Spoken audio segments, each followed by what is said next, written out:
போட்டித் தேர்வுகள் தேவையான இன்று நடந்த முக்கிய நிகழ்வுகளை பார்க்கலாம். ஏஷியன் இன்ஃப்ராஸ்ட்ரக்சர் இன்வெஸ்ட்மெண்ட் பேங்க், அதாவது சிம்பிளா நாம AIIB அப்படின்னு சொல்லுவோம். இந்த பேங்க்ல பிரசண்டா 57 நாடுகள் உறுப்பினர்களா இருக்காங்க. இதுல இந்த பேங்க்ல இன்னும் ஒரு 30 பேர் உறுப்பினர் ஆகணும் அப்படின்றதுக்காக அந்த நாடுகள் விண்ணப்பம் செலுத்தியிருக்காங்க. இதை சைனாவோட முக்கிய மினிஸ்டர் தெரிவிச்சிருக்காரு. இந்த AIIB பொறுத்த வரைக்கும் பாத்தீங்கன்னா நம்ம பேர்ல இருந்தே தெரிஞ்சுக்கலாம், ஏசியால நடக்கக்கூடிய டெவலப்மெண்ட்ஸ்க்காக ஃபண்டிங் பண்றதுக்காக உருவாக்கப்பட்டது தான் இந்த Asian infrastructure investment bank.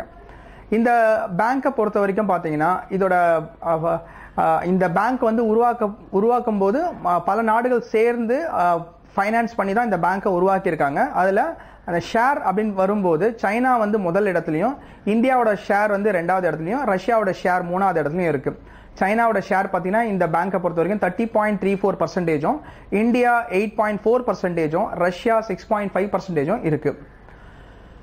Antonia தஜோனி இவர் இட்டாலியை சேர்ந்தவர். இவரை பிரசிடென்ட் ஆஃப் யூரோப்பியன் பார்லிமெண்டா தேர்ந்தெடுத்திருக்காங்க. உங்களுக்கே தெரியும், யூரோப்பியன் பார்லிமெண்ட் பார்த்தீங்கன்னா 3 இடத்துல இருக்கு. ஒன்னு பிரசல், அதாவது பெல்ஜியம், அப்புறம் டிராஸ்பர்க் பிரான்ஸ், அடுத்ததா பார்த்தீங்கன்னா சிட்டி ஆஃப் லக்சம்பர்க் என்ற நாட்டில். அடுத்ததா நேஷனல் பிரேவரி அவார்டு கொடுக்கறாங்க. இந்த பிரேவரி அவார்டு பாத்தீங்கன்னா சில்ட்ரனுக்கு கொடுக்கறது. 25 சில்ட்ரன்ஸ் இந்த வாட்டி தேர்ந்தெடுத்திருக்காங்க. அதுல 12 கேர்ள்ஸும் 13 பாய்ஸும் இருக்காங்க. இந்த பிரேவரி அவார்டு பாத்தீங்கன்னா 3 கேட்டகரியில தராங்க. ஒன்னு கீதா சோப்ரா அவார்டு, இன்னொன்னு சஞ்சய் சோப்ரா அவார்டு, இன்னொன்னு பாபு கெய்தானி அவார்டு அப்படின்ற இந்த 3 கேட்டகரியில தராங்க. இந்த அவார்டு எதுக்காக அப்படின்னு பார்க்கும்போது பாத்தீங்கன்னா, ஃபார் எக்ஸாம்பிள் ஒருத்தர் கடல்ல மாட்டிக்கிறாங்க, அப்போ அவங்கள காப்பாத்துறது தன்னோட உயிரையும் தியாகம் பண்ணி காப்பாத்திருக்காங்க. ஸோ அவங்களுக்கு இந்த award.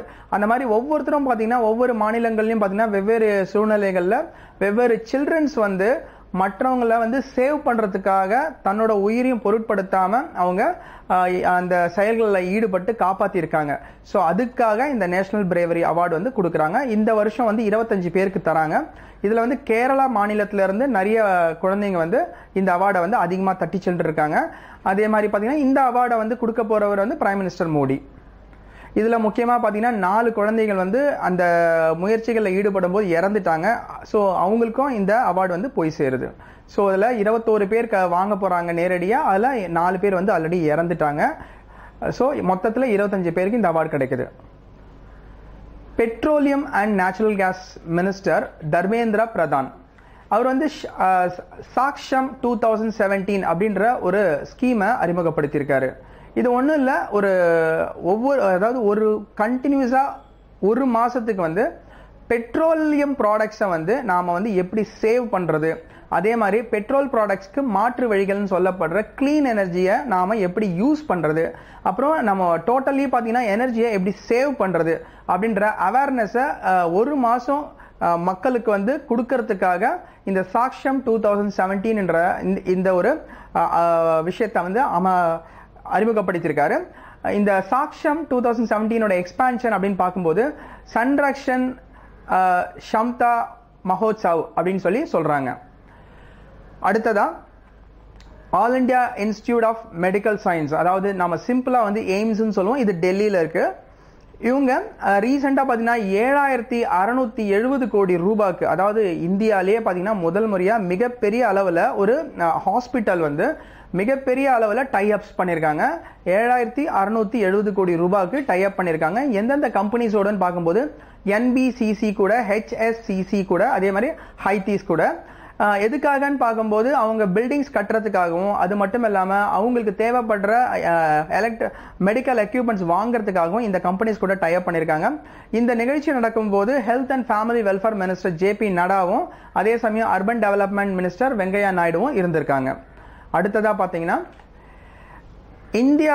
India associate member of CERN மாறி இருக்காங்க. அதாவது CERN நம்ம சொல்லுவோம். இது சிம்பிளா European organisation of nuclear research. இந்த அமைப்புல இந்தியா ஒரு அசோசியேட் மெம்பரா அந்தஸ்து கிடைச்சிருக்கு.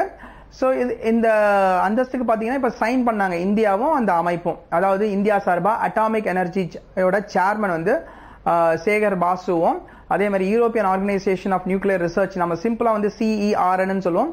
இதோட டைரக்டர் ஜெனரல் வந்து ஃபேபியோலா ஜயானிட்டியும் சைன் பண்ணியிருக்காங்க. இந்த மெம்பர்ஷிப்காக நம்ம வருஷத்துக்கு ஒவ்வொரு வருஷமும் வந்து நாம வந்து 40 கோடி ரூபாய் வந்து ஆண்டு சந்தா வந்து செலுத்த போறோம். இதனால என்ன நமக்கு யூஸ் இருக்கு அப்படின்னு பார்க்கும்போது, நியூக்ளியர் சம்பந்தமா நடக்கக்கூடிய எல்லா ரிசர்ச்சர்ஸோட ரிசல்ட்ஸை வந்து நாம இந்தியா வந்து ஆக்சஸ் பண்ணலாம்.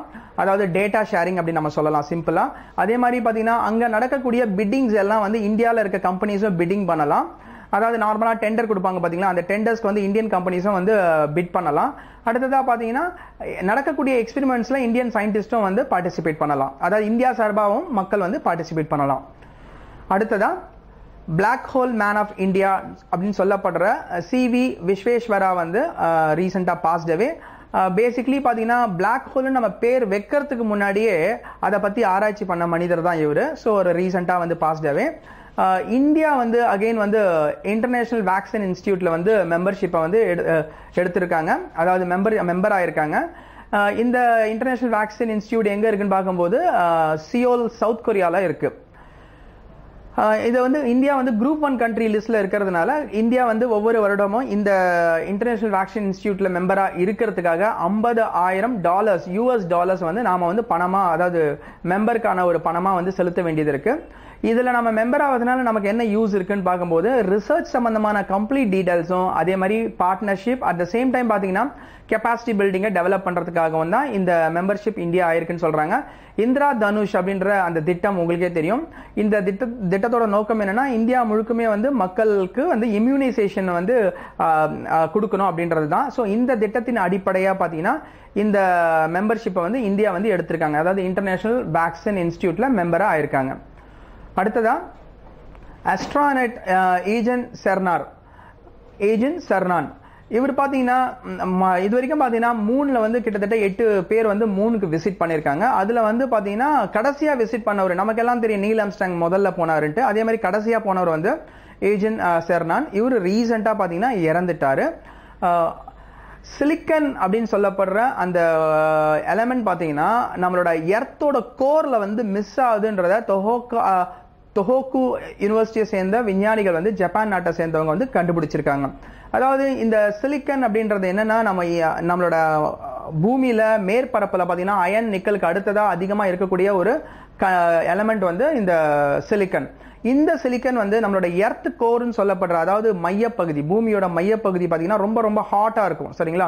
அந்த பகுதியில இந்த சிலிக்கனோட ட்ரேஸ் கொஞ்சம் கூட இல்லவே இல்லை அப்படின்றத இந்த விஞ்ஞானிகள் கண்டுபிடிச்சிருக்காங்க.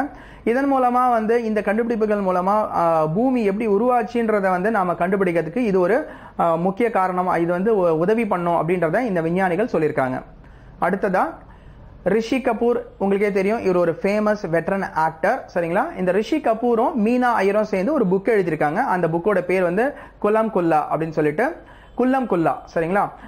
இந்த புக்கு பாத்தீங்கன்னா இந்த புக்கோட ஸ்பெஷாலிட்டி என்னன்னா ரிஷி கபூரோட டோட்டல் ஃபேமிலி, அதோட லைஃப் ஹிஸ்டரியை வந்து அவரோட லைஃப் ஹிஸ்டரியை இதுல எழுதியிருக்காங்க. இதுல வந்து அன்சென்சார்டுன்ற வார்த்தை யூஸ் பண்ணிருக்காங்க. அதாவது ரிஷி கபூரோட அன்சென்சார்டு லைஃப் ஹிஸ்டரி. அதாவது அன்சென்சார்னு வரும்போது ரிஷி கபூர் பாத்தீங்கன்னா தாவூத் அப்படின்னு சொல்லப்படுற, அதாவது அதாவது பாத்தீங்கன்னா சில பாம்பு பிளாஸ்டிக்லாம் காரணமா இருந்தவர்னு சொல்லப்படுற தாவூத், அவரெல்லாம் வந்து ரிஷி கபூர் போய் மீட் பண்ணிருக்காரு சரிங்களா. சோ அந்த மீட்டிங்கை பத்திலாம் இந்த இதுல இந்த புத்தகத்துல வந்து அவர் வந்து வெளிப்படையா தெரிவிச்சிருக்காரு. அதாவது அவரு கூடவே இன்னொரு விஷயமும் சொல்லியிருக்காரு, பாம்பு பிளாஸ்ட்க்கு முன்னாடி தான் அவரை நான் மீட் பண்ணிருக்கேன் அப்படின்றதும் அந்த புத்தகத்துல அவர் தெரிவிச்சிருக்காரு. மீண்டும் நாளை சந்திக்கலாம்.